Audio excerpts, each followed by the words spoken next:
جزاء ولا شکورا، ہمیں تم سے کوئی بدلہ نہیں چاہیے، ہمیں تم سے کوئی شکریہ نہیں چاہیے۔ اگر کسی کے ساتھ احسان کرنے کے بعد، نیکی کرنے کے بعد اگر آپ کے دل میں یہ اچھا ہے، یہ خواہش ہے کہ وہ ہمارا شکریہ ادا کرے، وہ ہمارا دھنیواد کرے، وہ ہمارا شکریہ ادا کرے، تو میرے بھائیوں یہ بھی کوئی اچھی چیز نہیں ہے۔ نیکی کرنے کے بعد شکریہ کی چاہت بھی نہیں ہے۔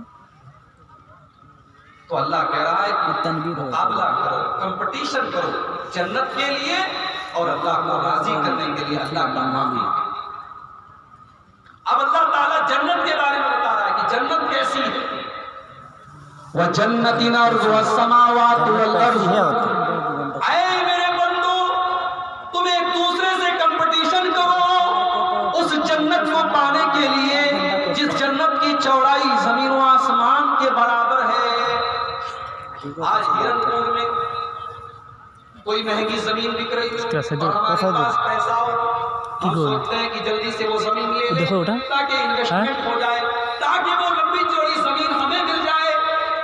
آج ہم دنیا میں مہنگی زمین لے کر کے انویسٹمنٹ کرتے ہیں۔ اللہ فرماتا ہے میرے بندو تمہیں انویسٹمنٹ کرنا ہے تو جنت میں کرو، جنت میں اپنا مکان بناؤ، اور جنت کتنی بڑی ہے تم سوچ بھی نہیں سکتے۔ وَجَنَّتٍ عَرْضُهَا السَّمَاوَاتُ وَالْأَرْضُ، اس جنت کی چوڑائی زمین اور آسمان کے برابر ہے، یعنی 7 زمین اور 7 آسمان اور ان کے برابر جنت کی چوڑائی ہے۔ جب چوڑائی جنت کی اتنی بڑی ہے تو لمبائی کتنی بڑی ہوگی؟ میرے بھائیوں جنت کتنے بڑے ایریا میں ہوگی ہم سوچ بھی نہیں کر سکتے، ہم سپوز بھی نہیں کر سکتے، ہم تصور بھی نہیں کر سکتے۔ یہ جنت کس کو ملے گی؟ یہ جنت اللہ تعالیٰ نے کس کے لیے تیار کی ہے؟ اُعِدَّتْ لِلْمُتَّقِينَ، یہ جنت اللہ تعالیٰ نے متقی لوگوں کے لیے، اللہ تعالیٰ سے ڈرنے والے بندوں کے لیے، جن کے دل میں تقویٰ ہوتا ہے، تقویٰ والے بندوں کے لیے اللہ نے تیار کر کے رکھی ہے۔ اب یہ متقی کون ہوتے ہیں؟ اللہ نے فرمایا الذین ينفقون فی السراء والضراء، متقی وہ ہوتے ہیں، میرے متقی بندے وہ ہوتے ہیں جو پریشانی میں بھی اللہ کی راہ میں خرچ کرتے ہیں اور خوشحالی میں بھی اللہ کی راہ میں خرچ کرتے ہیں۔ ہمارے بنارس میں ایک زمین کی مسجد ہم لوگوں نے طے کی ہے، 80 لاکھ روپے کی زمین کی قیمت۔ چندہ کرنے کے لیے ہم لوگوں کے گھر پہ گئے تو لوگ کہہ رہے ہیں مولوی صاحب کاروبار بہت ڈھیلا ڈھالا چل رہا ہے، ابھی لاک ڈاؤن ختم ہوا ہے، ابھی کاروبار سپیڈ نہیں پکڑ رہا ہے، لوگ چندہ دے رہے ہیں مگر جس کی 1 لاکھ کی حیثیت ہے وہ 10,000 روپے دے رہا ہے، جس کی 10,000 کی حیثیت ہے وہ 1,000۔ دنیا میں خرچ کرنے کے لیے ہمارے پاس اتنا بڑا دل ہے اور اللہ کی راہ میں دینے کے لیے ہمارا دل اتنا چھوٹا کیوں ہو جاتا ہے؟ کبھی اس پر غور کرو۔ ابھی کلکتہ کے اندر ایک شادی تھی، میں کلکتہ سے ہو کر کے آیا ہوں آپ کے سامنے، مٹیا برج میں ایک مسلمان کی لڑکی کی شادی تھی۔ مجھے لوگوں نے بتایا مولوی صاحب مسلمان کی لڑکی کی شادی ہے، 25 لاکھ روپے کا اس نے اپنی بیٹی کو زیور دیا ہے، جیولری دی۔ کلکتہ کا سب سے مہنگا ہوٹل اس نے بک کیا ہے، اور ایک مہمان کے لیے جو 1 پلیٹ کھانا ہوگا 2500 روپے کی 1 پلیٹ کھانے کی قیمت ہے۔ اگر 100 مہمان، اگر 1000 مہمان ہیں تو 25 لاکھ روپے کا صرف کھانا کھلایا جا رہا ہے، 1 پلیٹ کھانے کی قیمت 2500 روپے ہے۔ ہم جھوٹی شان و شوکت کے لیے کروڑوں خرچ کر دیتے ہیں، ایک دن کی جھوٹی شہرت کے لیے ہم کروڑوں خرچ کر دیتے ہیں۔ آج ہماری قوم کا یہ حال ہے، چھوٹے چھوٹے بچے بھوک سے بلک رہے ہیں۔ ہماری قوم کا یہ حال ہے کہ پورے بھارت میں تعلیم کے معاملے میں، شکشا کے معاملے میں سب سے پیچھے اگر ہے تو ہم اور آپ۔ کتنے مسلمان گھروں میں ٹائم سے کھانا نہیں ہے، صبح کو کھانا مل رہا ہے، شام کی گارنٹی نہیں ہے، شام کو کھانا مل رہا ہے، صبح کی گارنٹی نہیں ہے۔ جس قوم کے بچے بھوکے ہو، جس قوم کے بچے تعلیم کے ابھاؤ میں مدرسے نہیں جا پا رہے، اسکول نہیں جا پا رہے، ان کی فیس کا پیسہ نہیں ہے ان کے ماں باپ کے پاس، اور جس قوم کی غریبوں کی بیٹیاں بوڑھی ہو رہی ہیں، ان کی شادی کرنے کے لیے ان کے ماں باپ کے پاس انتظام نہیں ہے، آج وہ قوم شادی میں کروڑوں روپے خرچ کر رہی ہے ایک دن کی خوشی کے لیے۔ میرے بھائی، اگر یہ فضول خرچی نہیں ہے تو مجھے بتاؤ فضول خرچی کیا ہے؟ اللہ نے قرآن میں فرمایا ان المبذرین کانوا اخوان الشیاطین، فضول خرچی کرنے والے شیطان کے بھائی ہیں۔ کبھی آپ نے غور کیا اللہ نے اتنا سخت جملہ کیوں استعمال کیا؟ فضول خرچی کرنے والا شیطان کا بھائی کیوں ہے؟ کیونکہ شیطان یہی چاہتا ہے کہ ہم اپنے مال کو لٹائیں۔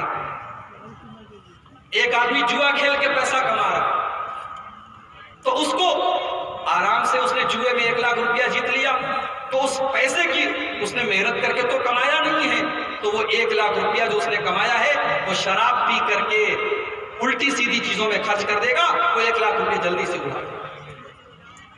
شیطان یہی تو چاہتا ہے کہ ہمارے پاس جو مال آئے ہم اس کو فضول چیزوں میں خرچ کر دیں، اس لیے اللہ کہہ رہا ہے ان المبذرین کانوا اخوان الشیاطین، فضول خرچی کرنے والے شیطان کے۔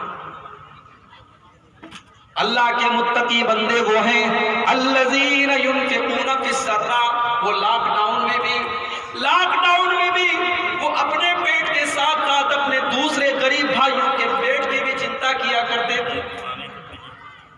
بہت بڑی تعداد میں لاک ڈاؤن میں ہم نے دیکھا لوگ اپنے گھروں میں کھانا کھا رہے ہیں، پڑوسی بھوکے ہیں، ان کو ان کی فکر نہیں ہے، مگر ایسے بھی لوگوں کو ہم نے دیکھا کہ وہ اپنے کھانے سے زیادہ اپنے دوسرے بھائیوں کی فکر کر رہے تھے، اور لاک ڈاؤن میں انہوں نے لاکھوں لوگوں کی مدد کی، ہزاروں لوگوں کی۔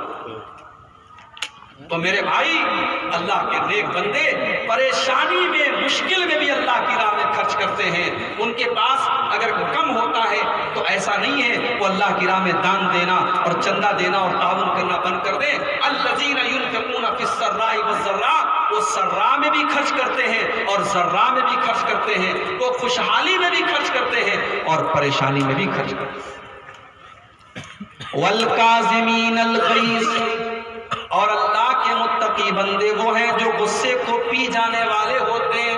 اللہ نے یہ نہیں کہا ان کو غصہ نہیں آتا، غصہ تو آئے گا، انسان ہو غصہ آئے گا، مگر اللہ نے کہا میرے متقی بندے وہ ہیں جو غصے کو پی جانے والے ہوتے ہیں، غصے کو کنٹرول کر لیتے ہیں۔ شوہر گھر میں آیا، بیوی نے کھانا سامنے رکھا، کھانے میں نمک تیز ہو گیا، کھانا میں مسالہ زیادہ ہو گیا، کھانا مزیدار نہیں بنا، شوہر کو غصہ آیا، کہا تو کیسی بیوی ہے، تجھے کھانا بنانا نہیں آتا، غصے میں اس نے طلاق دے دی اور ایک پریوار ٹوٹ گیا۔ میرے بھائی، اتنا غصہ مت کرو، اپنی ناک پر غصہ مت رکھو، غصہ آئے تو غصے کو کنٹرول کر لو۔ والکاظمین الغیظ، اللہ کہہ رہا ہے میرے متقی بندے وہ ہیں جو غصے کو کنٹرول کر لیں۔ جتنے مرڈر ہو رہے ہیں، جتنی ہتیا ہو رہی ہے، زیادہ تر ہتیا اور مرڈر کے پیچھے یہی غصہ ہوتا ہے۔ انسان غصے میں بے قابو ہو جاتا ہے اور گولی چلا دیتا ہے، وار کر دیتا ہے، حملہ کر دیتا ہے اور سامنے والے کی جان لے لیتا ہے۔ اللہ نے فرمایا والکاظمین الغیظ، میرے متقی بندے وہ ہیں جو غصے کو پی جانے والے ہوتے ہیں، جو غصے کو کنٹرول کرنے والے ہوتے ہیں۔ اور اسی لیے اللہ کے پیارے نبی فرماتے ہیں لیس الشدید بالسرعہ، پہلوان وہ نہیں ہے، پہلوان وہ نہیں ہے جو دشمن کو پٹک دے، جو دشمن کو پچھاڑ دے۔ انما الشدید الذی یملک نفسہ عند الغضب، پہلوان تو وہ ہے جو اپنے دشمن کو، اپنے نفس کو غصے کے ٹائم کنٹرول کر لے، اپنے نفس کو غصے کے ٹائم کنٹرول کر لے۔ سب سے بڑا پہلوان وہ ہے میرے بھائی، اپنے غصے پر قابو پانا سیکھو۔ غصہ شیطان دلاتا ہے اور غصے میں انسان غلط کام کر لیتا ہے، اس لیے اللہ نے کہا میرے متقی بندے وہ ہیں والکاظمین الغیظ، جو غصے کو پی جانے والے۔ یہاں تو حالات یہ ہے، بھائی بھائی میں تو میں ہو گئی، بھائی نے بھائی سے کہا زندگی بھر میں تجھ سے بات نہیں کروں، زندگی بھر بات نہیں کروں گا، باپ بیٹے میں بات چیت بند ہے، ماں بیٹے میں بات چیت بند ہے۔ میرے بھائیوں، ذرا ذرا سی بات پہ تم بات چیت بند کر دیتے ہو، کیا تم نے اللہ کے نبی کی وہ حدیث نہیں سنی؟ لا یحل لمسلم ان یہجر اخاہ فوق ثلاث، تین دن سے زیادہ اپنے مسلمان بھائی سے بول چال بند کرنا، 3 دن سے زیادہ تعلق توڑ لینا، یہ حرام ہے، یہ ناجائز ہے، جائز نہیں ہے۔ 3 دن سے زیادہ آپ تعلق نہیں توڑ سکتے۔ حضرت عائشہ کو دیکھو، حضرت عائشہ کے ایک بھانجے تھے جس کو آپ کی زبان میں بھگنا کہتے ہیں، بھگنا، بھانجا، بھائی کا بیٹا یا بہن کا بیٹا۔ حضرت عائشہ کی بہن کے بیٹے تھے عبداللہ بن زبیر، بھانجے تھے ان کے۔ حضرت عائشہ ان کی خالہ تھی، خالہ بھانجے میں کسی بات پر نا اتفاقی ہو گئی اور خالہ نے قسم کھا لی، آج کے بعد میں بھانجے سے بات نہیں کروں گی، میں بھانجے سے تعلق نہیں رکھوں گی۔ عبداللہ بن زبیر سے حضرت عائشہ نے قسم کھا لی، میں بات نہیں کروں گی۔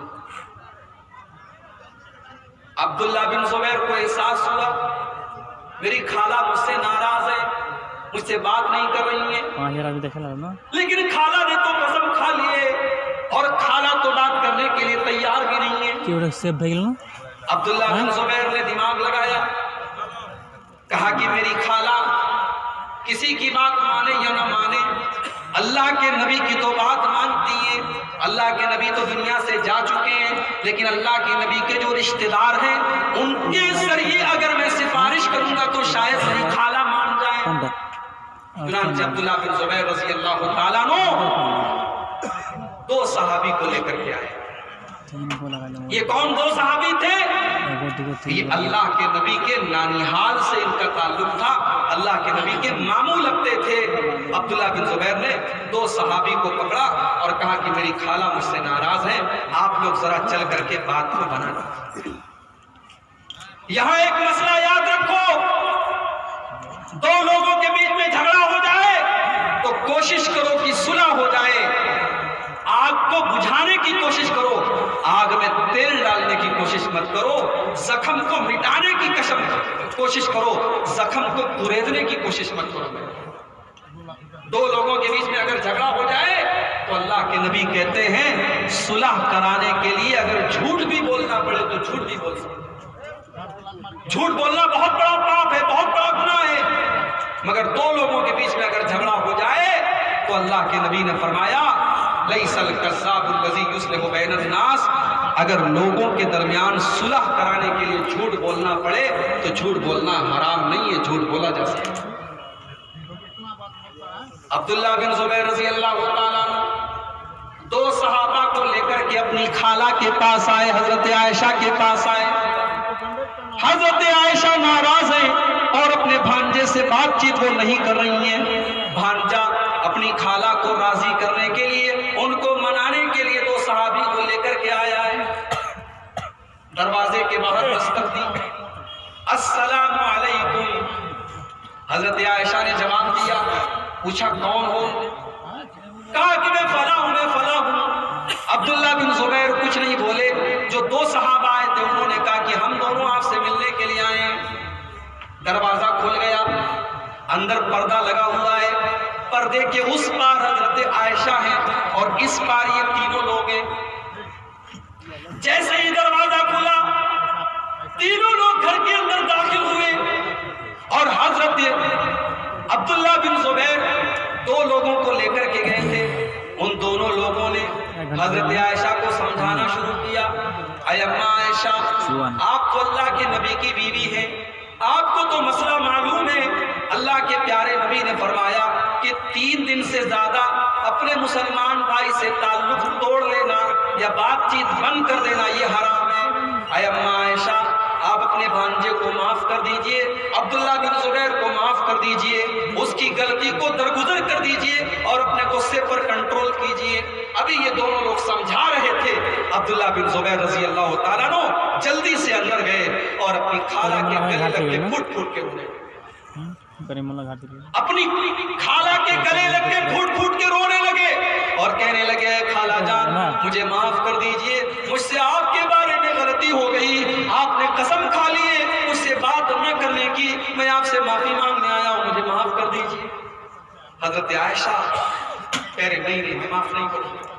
میں نے قسم کھائی ہے میں قسم نہیں توڑوں گی، مگر جب دونوں لوگوں نے پریشر ڈالا اور حضرت عبداللہ بن زبیر اپنی خالہ کے گلے رکھ کے رونے لگے تو حضرت عائشہ نے اپنے آنسوؤں کو اپنے دوپٹے سے پوچھا اور کہا کہ ٹھیک ہے، میں اپنی قسم کو واپس لیتی ہوں، میں اپنی قسم کو توڑتی ہوں اور میں تمہیں معاف کرتی ہوں، آج کے بعد میں تم سے بات کروں۔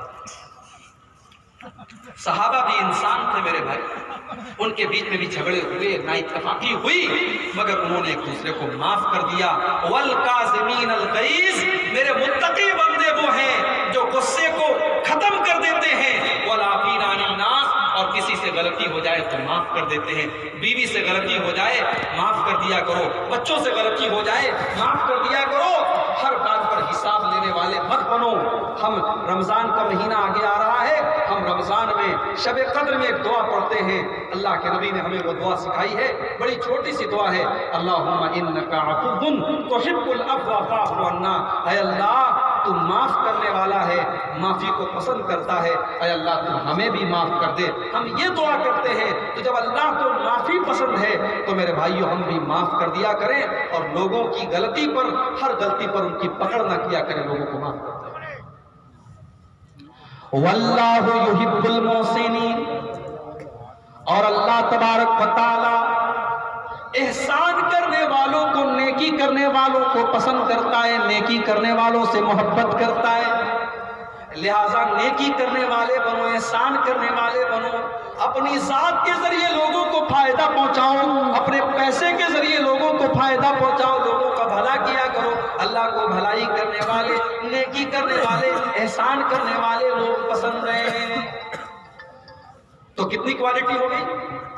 پہلی کوالٹی کہ وہ ہر حال میں خرچ کرتے ہیں، اللہ کی راہ میں دان دیتے ہیں، پریشانی میں بھی خرچ کرتے ہیں، خوشحالی میں بھی خرچ کرتے ہیں۔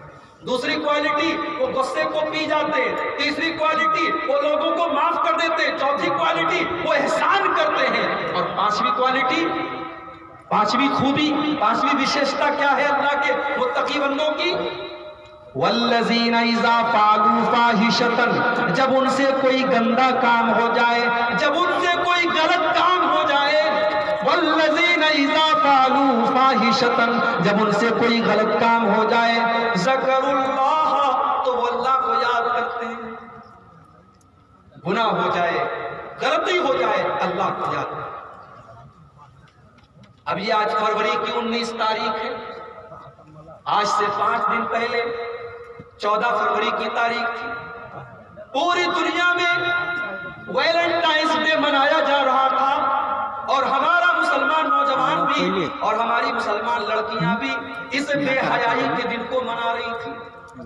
ہو سکتا ہے کہ پاکڑ میں آپ نے نہ دیکھا ہو سکتا ہے ہرن پور میں آپ نے نہ دیکھا ہو، لیکن بڑے بڑے شہروں میں آپ کلکتہ چلے جائیں، آپ بنارس چلے جائیں، آپ دلی چلے جائیں، آپ ممبئی چلے جائیں، 14 فروری کی تاریخ کو بڑے بڑے ہوٹلوں میں کمرے بک تھے، اور وہاں زناکاری ہو رہی تھی، وہاں بدکاری ہو رہی تھی، اور اللہ کی قسم اس بے حیائی میں اور اس زناکاری میں ہمارا مسلمان بھائی بھی پیچھے نہیں تھا، مسلمان بھی آگے آگے تھا۔ اس بدکاری کے کام میں مسلمان کسی سے پیچھے نہیں تھا میرے بھائی، چاہے وہ عیاشی کا معاملہ ہو، چاہے وہ زنا کا معاملہ ہو، چاہے وہ شراب کا معاملہ ہو۔ مجھے پتا ہے آپ کے اس گاؤں میں بھی ایک بڑی تعداد میں مسلمان ڈرنک کرتا ہے، شراب پیتا ہے۔ آج ہمارے بھارت کا یہ حال ہے کہ بھارت کی آبادی اگر 100 کروڑ ہے تو سرکار کے آنکڑے بتاتے ہیں، سرکار کا سروے بتاتا ہے کہ 100 کروڑ میں 20 کروڑ لوگ شرابی ہیں، شراب پیتے ہیں، نشہ کرتے ہیں۔ 100 میں 20 لوگ نشہ کرتے ہیں، اور ان 20 لوگوں میں ایک بڑی تعداد مسلمانوں کی ہے۔ مسلمان جس کے مذہب میں شراب کو ام الخبائث کہا گیا، شراب کو اتنا گندا اور ناپاک کہا گیا کہ شراب کو اللہ تعالیٰ نے اکٹھے حرام نہیں کیا، اسٹیپ بائی اسٹیپ حرام کیا، دھیرے دھیرے حرام کیا۔ جب اللہ کے نبی دنیا میں تشریف لائے، لوگ پانی کی طرح شراب پیا کرتے تھے۔ اگر اچانک کہہ دیا جاتا کہ شراب مت پیو تو ہو سکتا ہے لوگوں کو بھاری پڑ جاتا۔ اللہ تعالیٰ نے شراب کو اکٹھے حرام نہیں کیا، بلکہ شراب کو اسٹیپ بائی اسٹیپ دھیرے دھیرے اللہ تعالیٰ نے حرام کیا۔ پہلے قرآن کی آیت نازل ہوئی سورہ بقرہ کی، یسألونک عن الخمر والمیسر قل فیہما اسم کبیر ومنافع للناس۔ اے میرے نبی، لوگ آپ سے سوال کرتے ہیں شراب اور جوا کے بارے میں، اے میرے نبی لوگ آپ سے پوچھتے ہیں کہ شراب کا حکم کیا ہے، جوا کا حکم کیا ہے۔ اے نبی آپ جواب دے دیجئے، شراب کے اندر بہت بڑا گناہ ہے، جوا کے اندر بہت بڑا گناہ ہے، ومنافع للناس، لوگوں کے لیے کچھ فائدہ ہے، فائدہ کم ہے، نقصان زیادہ ہے۔ وَإِثْمُهُمَا أَكْبَرُ مِن نَفْعِهِمَا، شراب کے اندر اور جوا کے اندر کچھ فائدہ ہے مگر نقصان زیادہ ہے، گناہ زیادہ ہے۔ اصل میں لوگ شراب کیوں پیتے تھے؟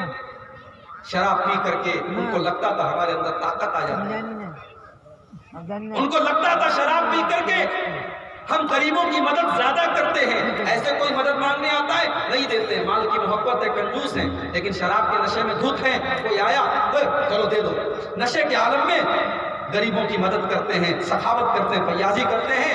تو شراب کو وہ لوگ اچھے مقصد سے بھی پیا کرتے تھے، ہر آدمی شراب کو برے مقصد سے نہیں پیتا تھا۔ کسی غریب کی مدد کرنی ہے چلو اس کے ساتھ جوا کھیل لیتے ہیں، جوئے میں ہار جاتے ہیں، اب وہ پیسہ جیت گیا اب ہمیں تکلیف نہیں ہوگی، ایسے اگر اس کو 1 لاکھ روپیہ دیں گے تکلیف ہوگی، جوئے میں ہار جائیں گے وہ 1 لاکھ روپیہ جیت جائے گا تکلیف نہیں ہوگی۔ تو جوا کھیلتے تھے، شراب پیتے تھے، غریب کی مدد ہو جائے، تو اس طریقے سے وہ اچھے مقصد کے لیے شراب پیتے تھے اور جوا کھیلتے تھے۔ تو اللہ تعالیٰ نے کہا کہ شراب اور جوا کے اندر کچھ اچھائی تو ہے مگر نقصان زیادہ ہے، گناہ زیادہ ہے۔ یہ پہلی آیت نازل ہوئی سورہ بقرہ کی۔ اس کے بعد ایک موقع پر ایسا ہوا، ابھی شراب حرام نہیں ہوئی تھی، صحابہ نے کھانا کھایا، کھانے کے بعد شراب کا دور چلا، شراب ابھی حرام نہیں ہوئی تھی، صحابہ شراب پینے لگے، کچھ صحابہ شراب پینے لگے۔ شراب پینے کے بعد نماز کا ٹائم ہو گیا، ایک صحابی نے نماز پڑھائی، سورہ فاتحہ پڑھائی، الحمدللہ رب العالمین الرحمن الرحیم مالک یوم الدین ایاک نعبد و ایاک نستعین اہدنا الصراط المستقیم صراط الذین انعمت علیہم غیر المغضوب علیہم ولا الضالین۔ یہاں تک تو معاملہ ٹھیک، سورہ فاتحہ ٹھیک ٹھاک پڑھا دی امام صاحب نے۔ اس کے بعد امام صاحب قل یا ایھا الکافرون پڑھانے لگے، سورہ کافرون پڑھانے لگے، شراب کے نشے میں قل یا ایھا الکافرون اعبد ما تعبدون، لا اعبدو کے بجائے نشے کی حالت میں اعبد ما تعبدون نکل گیا، لا چھوڑ گیا۔ لا اعبد ما تعبدون کا مطلب یہ ہوا کہ اے کافروں جس کی تم عبادت کرتے ہو اس کی میں عبادت نہیں کرتا ہوں، اور اعبد ما تعبدون کا مطلب یہ ہوا جس کی تم عبادت کرتے ہو اسی کی میں بھی عبادت کرتا ہوں۔ لا چھوڑ گیا، قل یا ایھا الکافرون کو غلط طریقے سے پڑھ دیا، شراب کے نشے میں تھے، نشے کی حالت میں آدمی کو ہوش نہیں رہتا ہے میں کیا بول رہا ہوں کیا پڑھ رہا ہوں، صحابی نے قرآن غلط پڑھ دیا، آیت غلط پڑھ دی۔